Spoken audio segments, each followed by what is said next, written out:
Olá, pedimos por gentileza que você se inscreva em nosso canal, ative as notificações para que você receba os avisos de novos conteúdos e, se puder, compartilhe para ajudar a divulgação desse trabalho. Muito obrigado.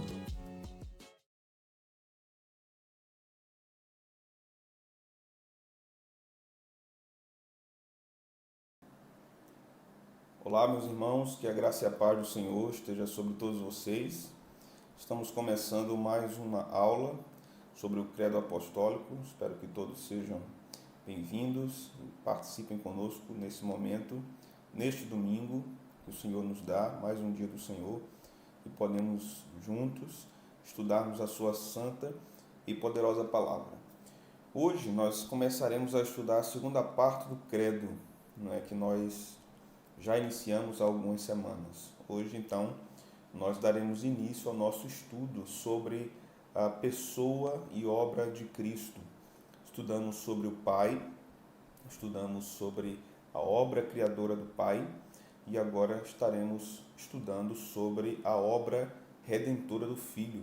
Então, esta sentença que nós vamos estudar do Credo está na sua segunda parte, que diz: creio em Jesus Cristo, seu Filho, nosso Senhor, o seu único Filho, nosso Senhor, não é?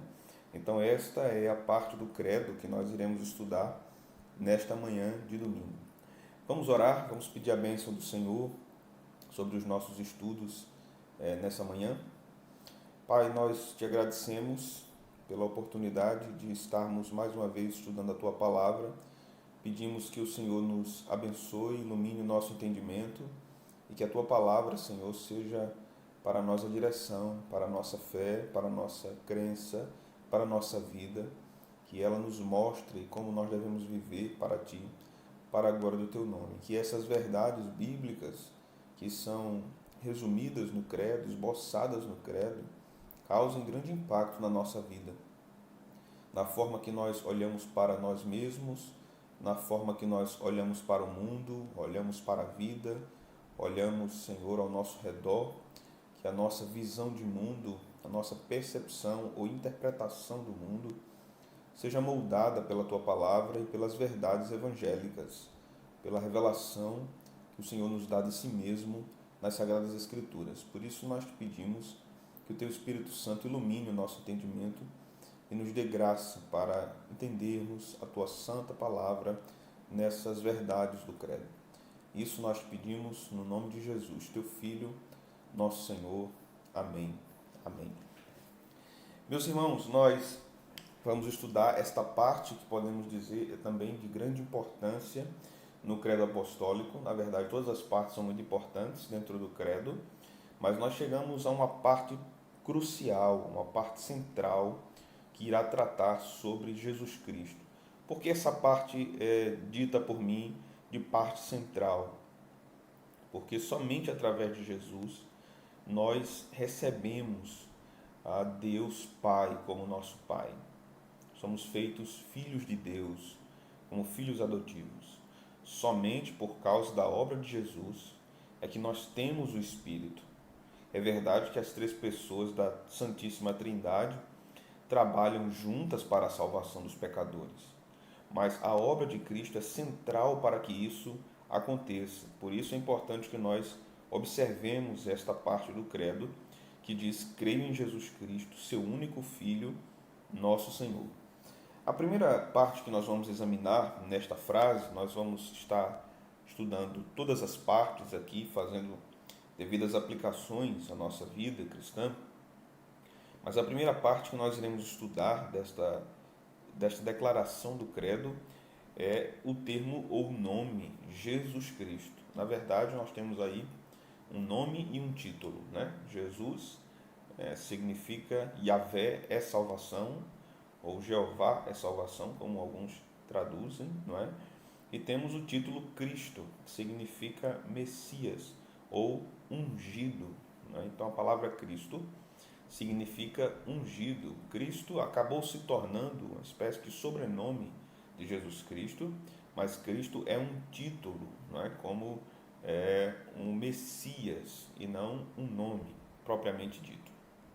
Acabou se tornando o nome sendo usado assim, né, na boca daqueles que falam de Jesus Cristo. Mas é importante nós sabermos isso, sabermos esta informação. Eu gostaria que nós abríssemos a palavra de Deus no livro de Atos dos Apóstolos, capítulo 4. Vamos ler esse texto. Atos dos Apóstolos, capítulo 4, versículo de número 12. É um texto bem conhecido quando nós falamos a respeito da salvação, a respeito da obra de salvação, mas é importante que leiamos os textos, não é? E nós tenhamos contato com os textos da Escritura Sagrada. Então, não ouça apenas a leitura do texto, abra a sua Bíblia, porque isso lhe ajuda também a encontrar com mais agilidade os textos das Sagradas Escrituras e lhe ajuda também a saber onde estão determinados versículos que tratam a respeito da sã doutrina. Então, nós iremos ler o capítulo 4 de Atos, versículo 12, que nos diz o seguinte: E não há salvação em nenhum outro, porque abaixo do céu não existe nenhum outro nome dado entre os homens pelo qual importa que sejamos salvos. Então, por que nós dizemos no credo, creio em Jesus Cristo? Nós dizemos porque Jesus é o nosso Salvador. Nós dizemos porque sem Cristo não há salvação. Sem Cristo não há filiação com o Pai. Nós não somos adotados como filhos do Pai Celeste sem a obra de Jesus Cristo, sem o sacrifício e sem a sua ressurreição. A Escritura nos diz que Jesus morreu pelos nossos pecados e ressuscitou para a nossa justificação. Então a obra de Cristo é de fundamental importância para o relacionamento que os homens têm com o Pai. Quando nós falamos na última aula a respeito da nossa relação com o Pai Celeste, como nós somos filhos adotivos de Deus, né? Isso é feito através de Jesus, isso precisa ser relembrado aqui nesta verdade do credo. Porque estas verdades anteriores sobre a criação, sobre a soberania de Deus na criação, também estão impressas nesta segunda parte do credo. Porque nós só sabemos quem é o Pai que criou todas as coisas, conforme a revelação de Deus, pelo Logos, que é o termo usado para Jesus pelo evangelista João, no capítulo 1 de João, versículo de número 12. Então, nós confessamos que cremos em Jesus Cristo, porque Ele é o nosso Salvador, e debaixo do céu não há nenhum outro nome dado entre os homens que importa que sejamos salvos. Então isso quer dizer que não existe salvação de nenhuma outra forma. Não é através de sacrifícios pessoais, não é através de uma boa moral, não é através da honestidade, nem através dos sacrifícios religiosos que nós podemos ser salvos. Somente Jesus pode salvar os homens dos seus pecados. Por isso nós dizemos, creio em Jesus Cristo. Essa declaração é de fundamental importância para os cristãos. Há um outro texto importante que está em Mateus, capítulo 1, versículo 21. Eu gostaria que você abrisse aí também este versículo da palavra de Deus. Mateus, capítulo 1 e o versículo de número 21.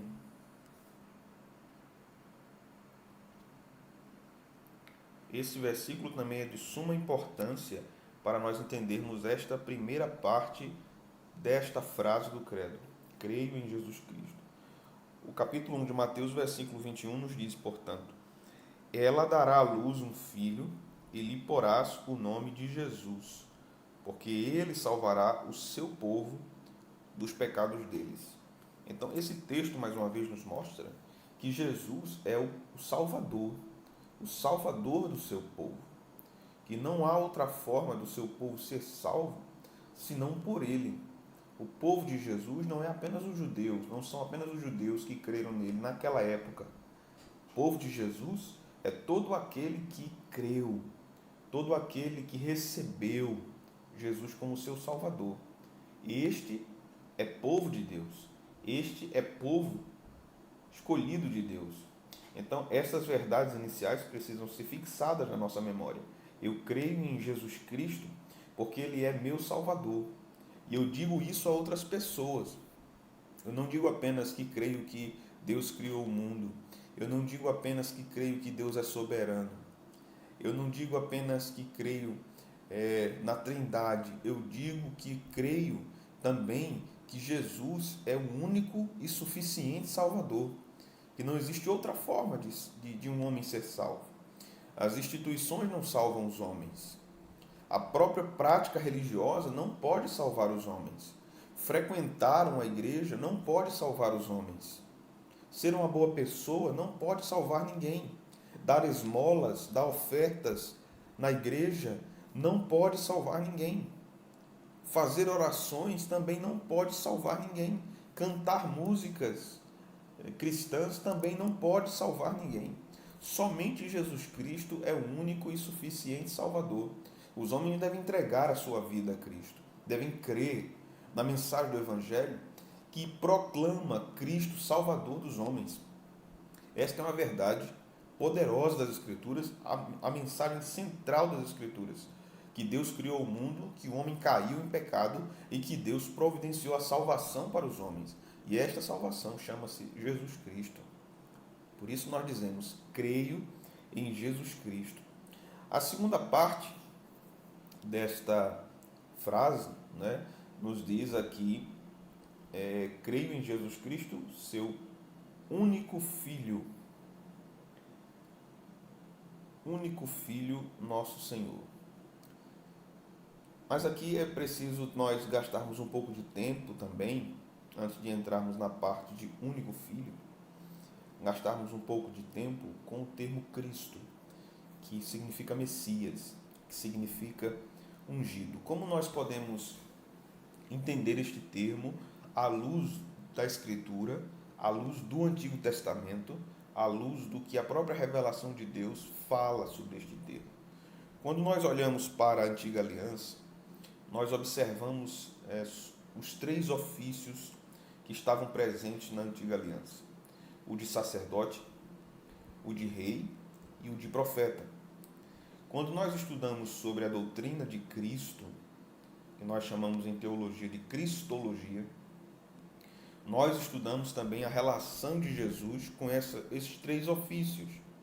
Esses três ofícios recebiam a unção, a capacitação de Deus no Antigo Testamento, e a unção era realizada de forma simbólica com óleo. Então, o sacerdote era ungido para exercer o seu ministério, o rei era ungido para exercer o seu ministério e o profeta era ungido para exercer o seu ministério.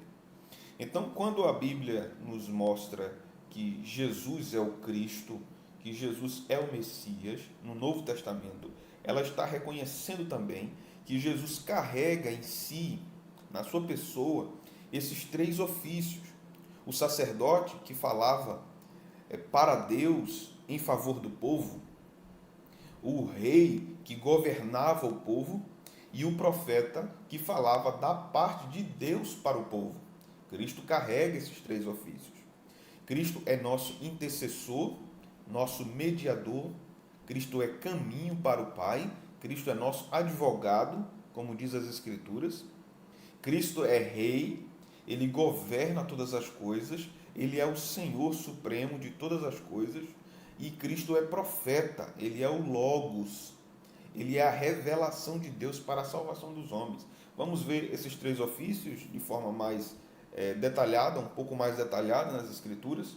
Primeiro, abra a sua Bíblia em 1 Timóteo, primeira epístola de Paulo a Timóteo, capítulo 2 e versículo de número 5. Vamos ler o que este texto nos apresenta.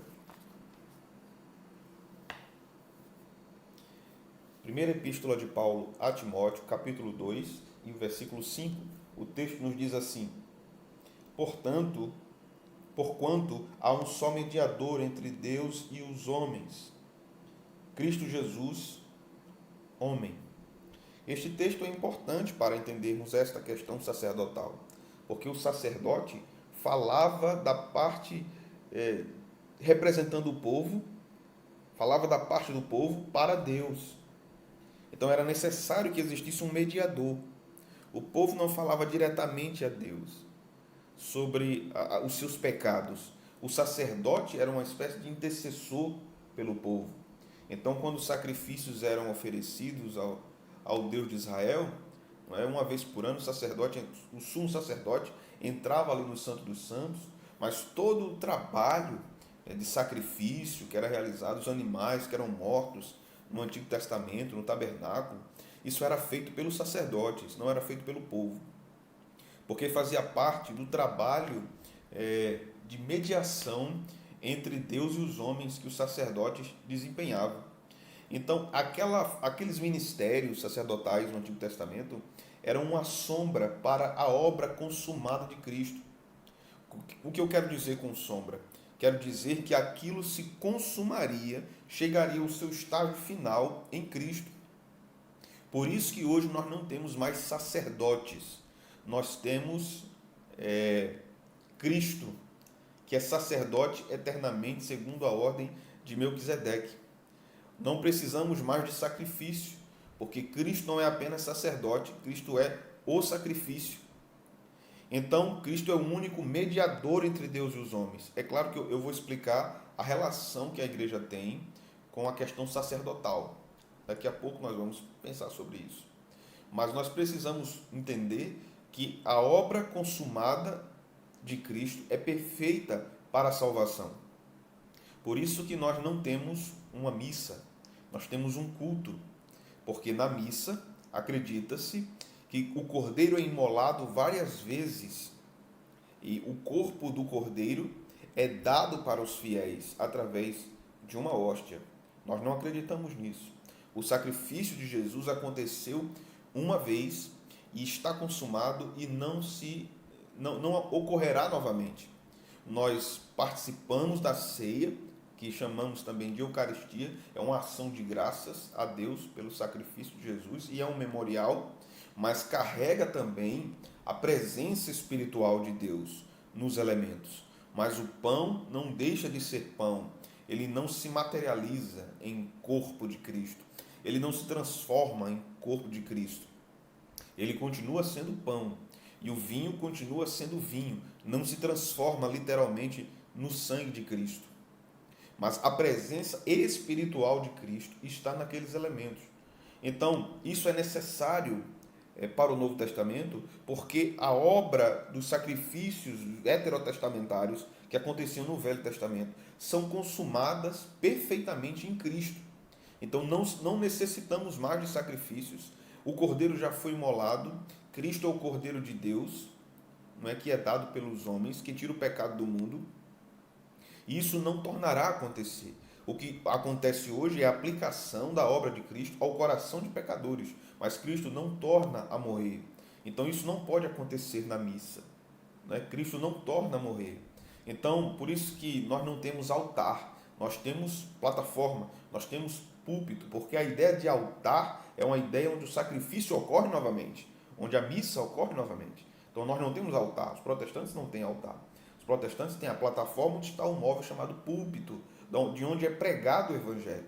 Não é? O altar fala de sacrifício, não existe mais sacrifício. Jesus fez o sacrifício pela salvação dos homens e não tornará a fazê-lo, ele já foi feito. Quando ele morre na cruz, ele diz: está consumado, o preço foi pago. Não é? Então a obra sacrificial de Jesus foi feita ali. Por isso que Jesus é o único Salvador e ele é ungido, porque ele é sacerdote também. Não é? Então nós temos aqui um outro atributo também que nós podemos apontar neste termo Cristo ou ungido, que é o ofício, na verdade é melhor colocar assim, de rei. Então fala daquele que reina, daquele que governa. Vejamos um texto bíblico que está em Apocalipse capítulo 19, versículo de número 16. Isso trata sobre Cristo. Veja. Capítulo 19 de Apocalipse, versículo de número 16. O texto nos diz aqui: tem no seu manto e na sua coxa um nome escrito: Rei dos Reis e Senhor dos Senhores. Então este texto está falando a respeito de Jesus, que Jesus é o Rei dos reis da terra. Ele é o soberano dos reis da terra, como está em Apocalipse capítulo 1, versículo 7. E ele é o Rei dos reis. ou seja, Cristo governa todas as coisas. Então, esse título Cristo também carrega esse ofício de rei, esse ofício imperial de Cristo. Vejamos um outro ofício de Cristo que está contido neste título, que é profeta. Eu gostaria de que você abrisse sua Bíblia, em Hebreus capítulo 1, do versículo 1 ao versículo de número 3. Hebreus, capítulo de número 1, Epístola aos Hebreus, capítulo 1, versículo 1 até o versículo 3.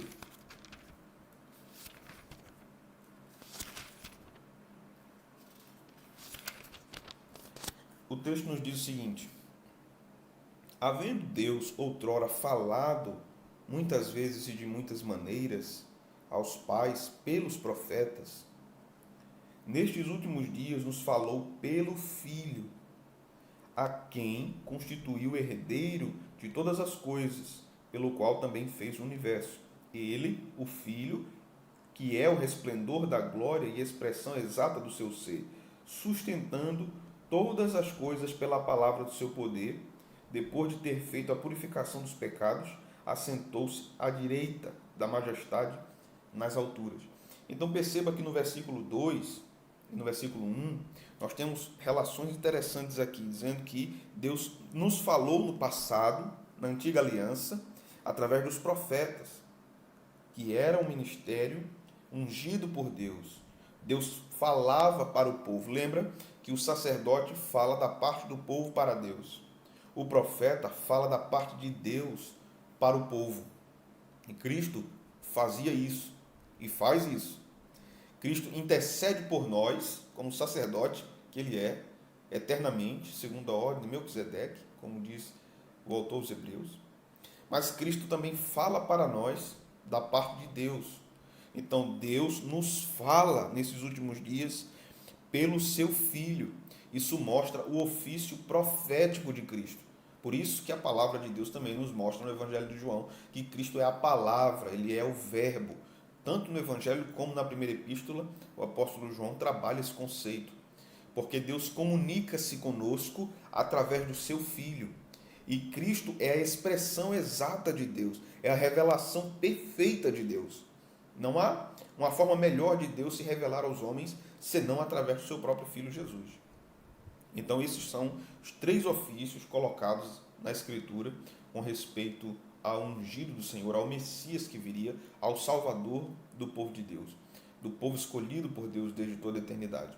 Mas como esses atributos têm relação conosco, têm relação com a igreja, com o povo de Deus, com a santa geração de Deus? Vejamos, como cristãos, de alguma forma, não como Cristo carrega, mas de alguma forma nós carregamos também esses ofícios conosco.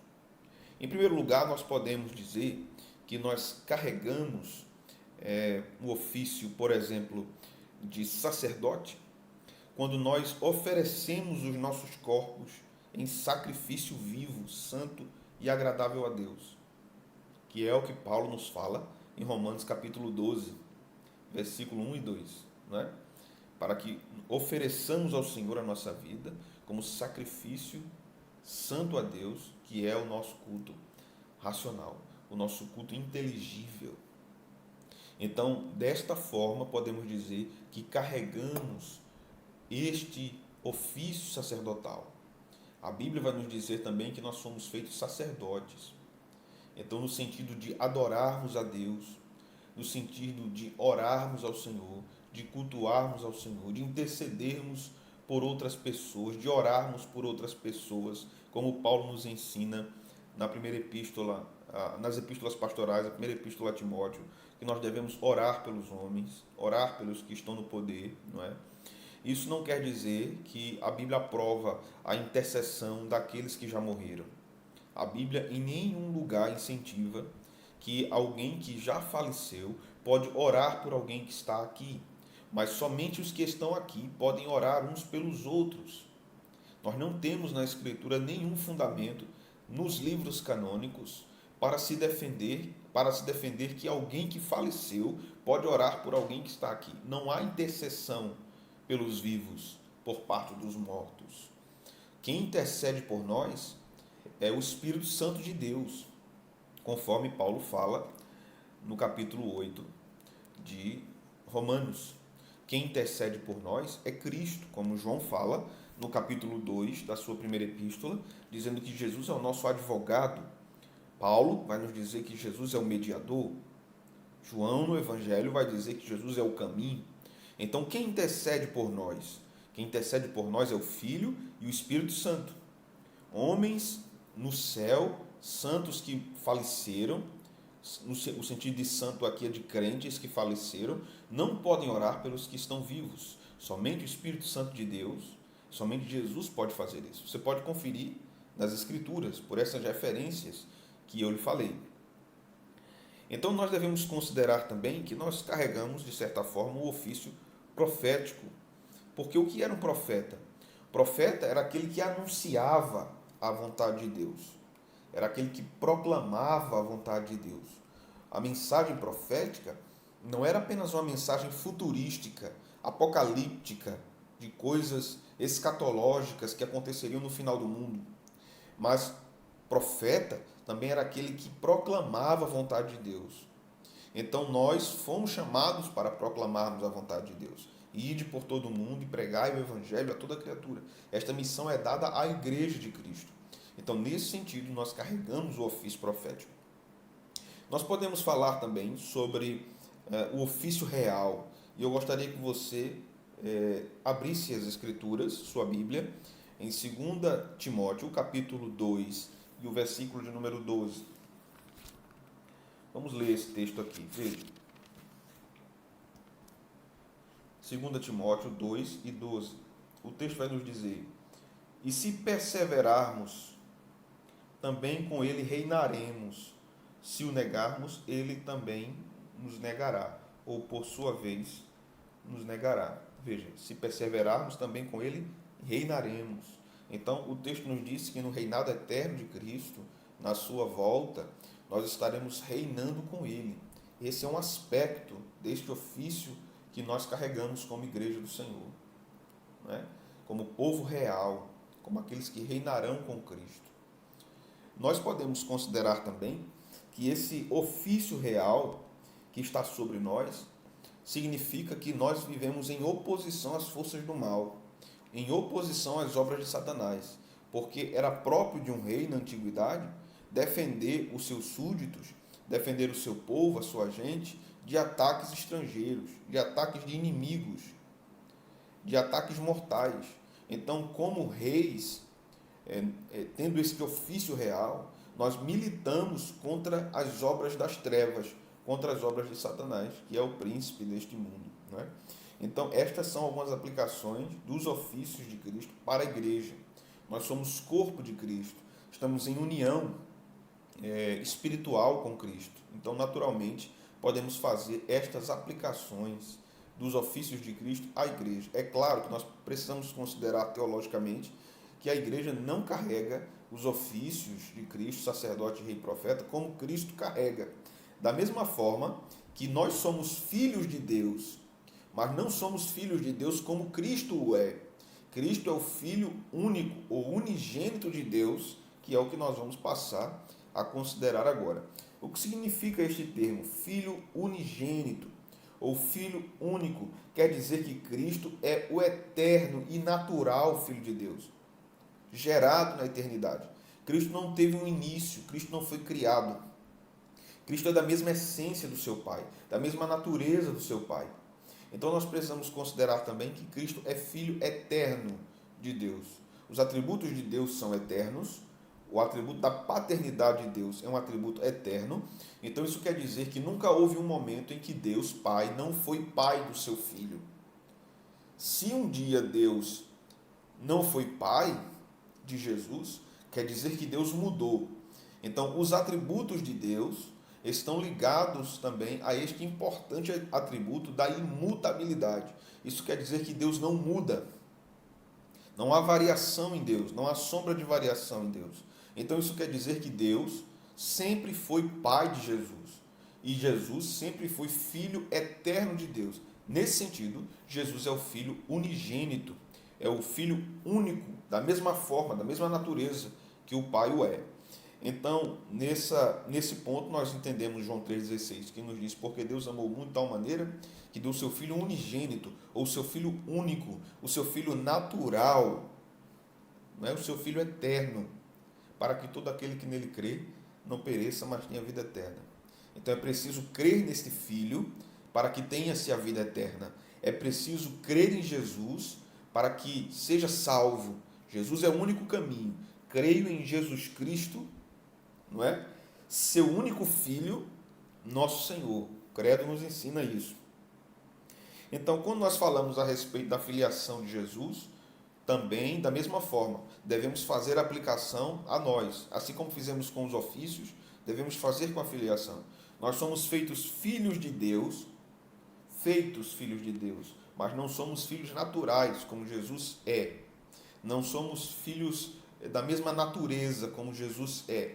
Vamos ler alguns textos bíblicos, vamos ler pelo menos duas referências. A primeira está no Evangelho de João, capítulo 1, e versículo de número 12. Vamos ver?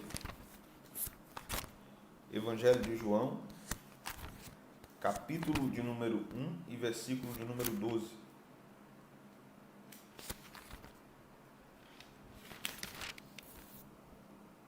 Diz o seguinte: mas a todos quantos o receberam, receber aqui é receber a Cristo, deu-lhes o poder ou a autoridade de serem feitos filhos de Deus, a saber, aos que creem no seu nome. Então, como alguém pode ser feito filho de Deus?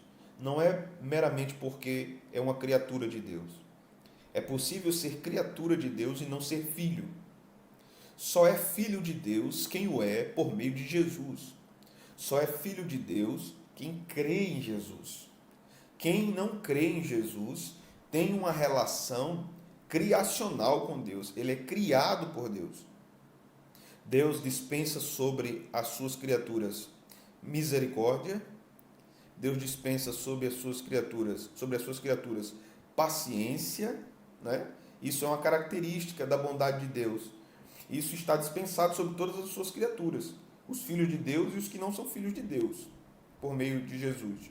Mas sobre os filhos de Deus, Deus dispensa sua bondade com misericórdia, com paciência, com graça e com amor. Para aqueles que são criaturas de Deus e não são filhos adotados por meio de Jesus, Deus Pai não comunica a eles, não dá a eles graça e amor. Isso só pode ser dado por meio de Jesus. Por isso que na bênção apostólica se começa com o Filho, a graça do Senhor Jesus Cristo, o amor de Deus Pai. Então a ordem está colocada ali pelo Espírito Santo. Porque só é possível você ter o amor do Pai por causa da graça dada pelo Filho, por causa da obra realizada pelo Filho. Você não terá Deus como seu Pai se você não tem Jesus como seu Salvador, se você não tem o Filho como seu Salvador. Para se estar na família de Deus, é preciso se crer no Filho de Deus. É o que João está nos dizendo aqui. Todos os que receberam a Jesus como Salvador, o Pai deu a eles poder de serem feitos seus filhos. Não é? A segunda referência que nós já lemos, eu acredito em outra ocasião, está em Gálatas capítulo 4, versículo 5 até o versículo 7. Vamos ler novamente. É importante que nós leiamos e fixemos essas passagens bíblicas em nossa mente. Epístola de Paulo aos Gálatas, capítulo de número 4, versículo de número 5 até o 7. Para resgatar os que estavam sob a lei, a fim de que recebêssemos a adoção de filhos. E porque vós sois filhos, enviou Deus ao nosso coração o Espírito de seu Filho, que clama, Abba, Pai, de sorte que já não és escravo, porém filho, e sendo filho também herdeiro por Deus. Então nós somos feitos filhos de Deus por causa de Jesus. Pela obra do Espírito Santo, recebemos este privilégio, esta autoridade, esse status de sermos feitos filhos de Deus. Pois bem, considerando essas questões, Consideremos então a última parte do credo, ou a última parte dessa frase do credo. A última parte do credo não, ainda falta muito, a gente chegar no final. Nós vamos considerar a frase Nosso Senhor. Creio em Jesus Cristo, seu único Filho, nosso Senhor. Examinamos Jesus Cristo, né, em duas partes. Examinamos Filho unigênito de Deus e a nossa filiação.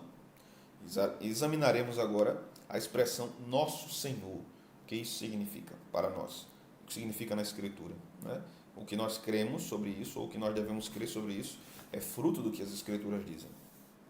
Abra sua Bíblia em Colossenses, capítulo de número 1, versículo de número 13. Vamos examinar, gastar um pouco de tempo examinando esses versículos.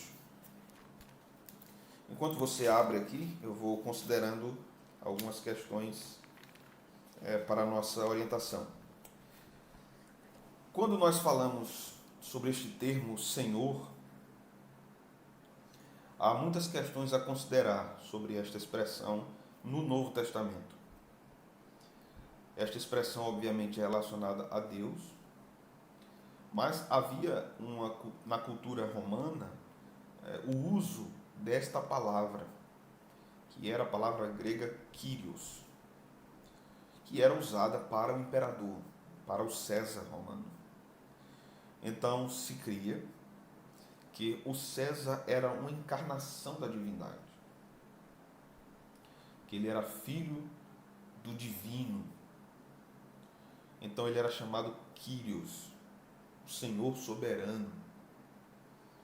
Então quando nós lemos as epístolas paulinas e nós lemos os apóstolos judeus, por exemplo, nós vamos perceber uma questão muito interessante. Quando nós lemos o livro de Atos dos Apóstolos, nós percebemos as pregações, os sermões para judeus e os sermões para gentios, nós vamos perceber uma diferença muito interessante ali em termos missionários, missiológicos. Que todas as vezes que os sermões eram dirigidos a judeus, Jesus era apresentado como Cristo, como Messias, porque isso estava relacionado às profecias do Antigo Testamento. Os judeus compreendiam essa linguagem. Quando Jesus, porém, era apresentado aos gentios, por Paulo, nos seus sermões, ele era chamado de Senhor, porque isso era entendível pelos gentios por causa do César, porque se fazia uma referência, né, do uso da palavra Kyrios, que era aplicada somente ao imperador. Então, quando os apóstolos, principalmente Paulo, usa o termo Senhor nas suas epístolas, aquela era uma reivindicação política muito afrontosa naquela época. Era uma afronta ao poder político da época, ao poder maior da época, que era o imperador. Porque os pregadores estavam dizendo que Senhor era Cristo apenas, não o imperador de Roma. Eles estavam dizendo que o imperador de Roma tem um poder derivado, tem um poder dado por Deus, concedido por Deus, que Deus pode tirar quando Ele quiser. Mas Jesus é o Senhor, Ele é o governante, Ele é o Senhor dos reis da terra. Então o uso dessa palavra Kyrios aplicada a Jesus era revolucionário no período do Novo Testamento. Porque eles estavam dizendo que o poder pertence a Deus apenas, e que Deus é maior do que os reis, que Deus é maior que os governantes, que Deus é maior que os políticos, que Deus era maior que o imperador. E esse Deus é o Deus encarnado, Jesus Cristo, que Paulo está apresentando. Então, no capítulo 1 de Colossenses, nós vamos ver algumas indicações de como nós podemos entender este termo Nosso Senhor. O que significa isso para nós? Veja, o credo está todo construído de forma harmônica, de forma progressiva, de forma orgânica. Então, as referências posteriores sempre estão baseadas nas referências anteriores do credo. Ou seja, tudo que o credo vai dizer depois, nas frases seguintes, tem fundamentação nas frases que vieram antes. Esta é a lei do contexto. Então, no início do credo, nós vimos a exposição que o credo faz sobre o Deus Criador. Então, quando o credo usa Nosso Senhor para Jesus, isso tem várias implicações, biblicamente falando. Porque Ele não é Senhor apenas em termos de salvação. Ele é Senhor do universo. Ele é Senhor de todo o cosmos. Ele é Senhor de todas as coisas, de todos os homens. Ele é Senhor absoluto e governa absolutamente. Então, no versículo 13 do capítulo 1 de Colossenses, nós consideramos: Ele nos libertou do império das trevas e nos transportou para o reino do Filho do seu amor. Então, o texto está nos dizendo que Deus, Pai, nos libertou do império das trevas. Isso está no versículo 12. A referência é ao Pai. E o Pai nos liberta e nos coloca no reino de Cristo, que é um reino de amor. Nos liberta do império das trevas. Versículo 14. No qual temos a redenção. A referência aqui a no qual está referência a Cristo agora. Em Cristo nós temos a redenção, ou a libertação, e o perdão dos pecados, a remissão dos pecados. Então, Paulo está falando agora de Jesus. No versículo 15. Este, Jesus, é a imagem do Deus invisível, o primogênito de toda a criação. A ideia de primogênito aqui não é a ideia que nós temos de primogênito, do primeiro filho, ou do primeiro a ser criado. A ideia de primogênito aqui é de primazia, de supremacia. O texto quer dizer aqui que Jesus é supremo sobre toda a criação. E Paulo vai dizer por quê. Versículo 16. Pois nele, em Cristo, foram criadas todas as coisas, nos céus e na terra, as visíveis e as invisíveis, sejam tronos, sejam soberanias, quer principados, quer potestades, tudo foi criado por meio dele e para ele. Por isso Cristo é supremo. Por isso Cristo é o primogênito de toda a criação. Porque ele criou todas as coisas. Nele foram criadas todas as coisas, nos céus e na terra. Então isso faz dele superior, Senhor de toda a criação, porque ele criou todas as coisas. Então Paulo vai nos dizer, no final do versículo 16, que tudo foi criado por meio dele e para ele. Então a criação existe para a glória do Filho. Para o Filho. Ele é Senhor. Tudo pertence a ele. Assim como no mundo antigo se entendia que todo o Império Romano pertencia ao imperador, que ele era o supremo Senhor de todos os homens e de todo o território onde o Império Romano havia chegado, o entendimento aqui para Cristo é não apenas uma área geográfica dentro do mundo criado, mas de toda a criação. Por isso que o teólogo holandês Abraham Kuyper dizia que não havia nenhum centímetro quadrado existente no universo que não pertencesse a Cristo. Cristo diz a tudo no universo: me pertence, é meu. Por isso que Jesus é Senhor. Então no versículo 17, Paulo diz: Ele, Cristo, é antes de todas as coisas. Nele tudo subsiste. Nele tudo tem a existência, tudo é sustentado. Cristo sustenta todas as coisas. Cristo é Senhor. Então, está falando da supremacia de Cristo, inicialmente, versículo 13 e 14. Cristo é supremo sobre a criação. Creio em Jesus Cristo. Cristo é supremo sobre a criação. Então eu posso dizer que Ele é Senhor. Supremo sobre redenção, salvação, supremo sobre criação. E a partir do versículo 18 nós temos indicação de Paulo que Cristo é supremo sobre a igreja. Então o texto está dividido assim: Cristo é supremo sobre a obra de salvação, supremo sobre a criação e supremo sobre a igreja. Por que está nessa ordem colocada pelo apóstolo? Porque nós só teremos a devida compreensão da criação se nós tivermos a devida compreensão da redenção. Por isso que é preciso falar primeiro da supremacia de Cristo na redenção, para depois falar da supremacia de Cristo na criação. Se nós não conhecermos a Deus por meio do Filho, nós não reconheceremos a glória de Deus, o Pai, na criação. Porque Jesus é o caminho para esta revelação.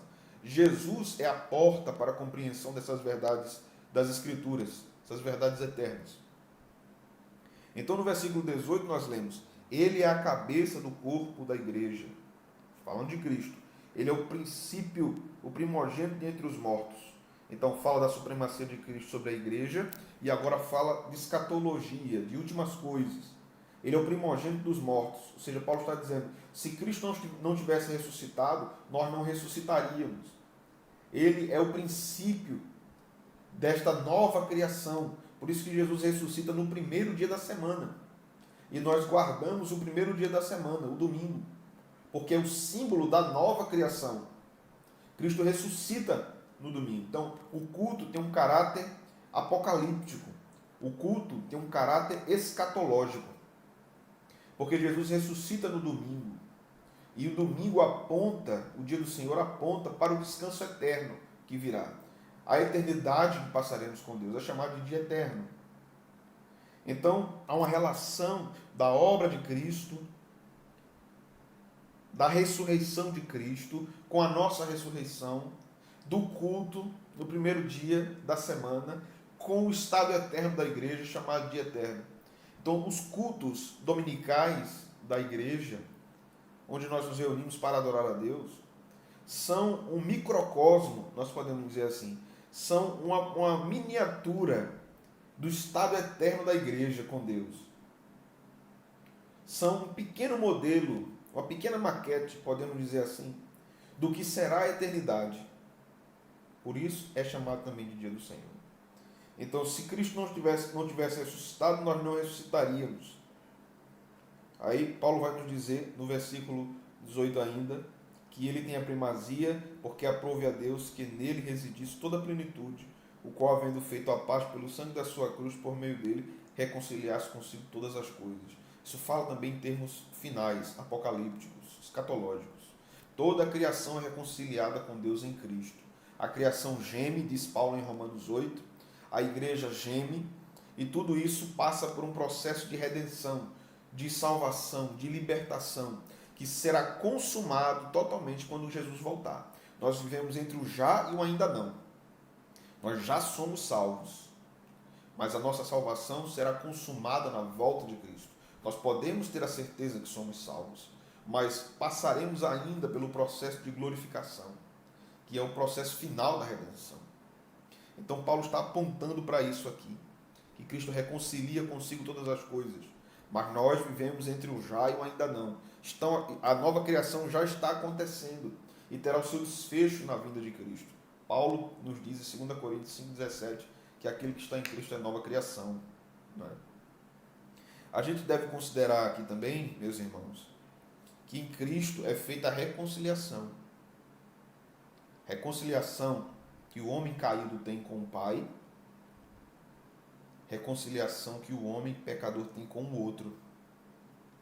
Então, quando nós somos encontrados por Deus em Jesus, somos chamados, somos salvos, somos justificados como efeito temporal da eleição eterna, quando a salvação acontece para nós no tempo e no espaço, como um cumprimento do decreto eterno de Deus, um cumprimento da predestinação de Deus, nós observamos que está se cumprindo no tempo o que Deus havia determinado desde antigamente. Nós estamos percebendo que existe uma reconciliação sendo instaurada entre o homem caído que vivia em inimizade. Paulo vai dizer em Romanos 3, ninguém busca a Deus, ninguém entende. Mas quando Cristo salva o pecador, este pecador então agora busca a Deus, porque lhe é dado um novo coração.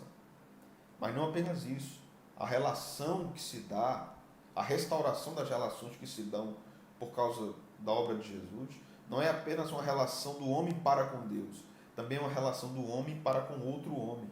Por isso agora, esses homens salvos, esses pecadores salvos, são família de Deus, são família da fé, como Paulo diz. São irmãos, como o texto é usado no Novo Testamento, né? O termo é usado no Novo Testamento. São irmãos. Então, não apenas uma reconciliação do homem com Deus, há uma reconciliação do próximo com o outro, do homem com o outro. Então, toda parede é derrubada entre Deus e os homens, mas entre um homem e outro homem também. Por isso, nós podemos dizer, Jesus é o nosso Senhor. Nós somos irmãos, mas estamos no seu reino de amor. Então, amor fala também de relacionamento. Veja que o texto nos fala aqui no versículo 13, nos transportou para o reino do Filho do seu amor, o amor do Pai. O Pai ama o Filho, mas o reino do Filho é um reino de amor, porque ele ama os seus súditos, ele deu a vida pelos seus amigos, deu a vida pelos seus súditos, e ele quer que os seus servos vivam em amor, amando ao próximo, vivam em unidade. Então, isso mostra também o senhorio de Cristo sobre a igreja. Jesus é Senhor sobre a obra de salvação, Jesus é Senhor sobre a obra da criação, Jesus é Senhor sobre a obra de santificação e sobre a comunhão da igreja. Então, através disso, nós podemos entender perfeitamente o pensamento inspirado do apóstolo Paulo em 2 Coríntios 13:13, que a graça do Senhor Jesus Cristo, o amor de Deus, nosso Pai, e as divinas consolações do Espírito Santo seja com todos nós, ou todos vós, desde agora e para sempre. Amém. Porque é pela obra de Cristo que nós desfrutamos o amor do Pai, e é pela obra de Cristo que nós desfrutamos da comunhão do Espírito, comunhão com Deus, comunhão com os outros irmãos. Amém, meus irmãos? Que o Senhor nos abençoe. Por hoje, nós ficamos por aqui com a nossa quarta aula sobre o credo. Na semana que vem, nós voltamos, se assim o Senhor nos permitir. Um abraço, que Deus abençoe a todos vocês.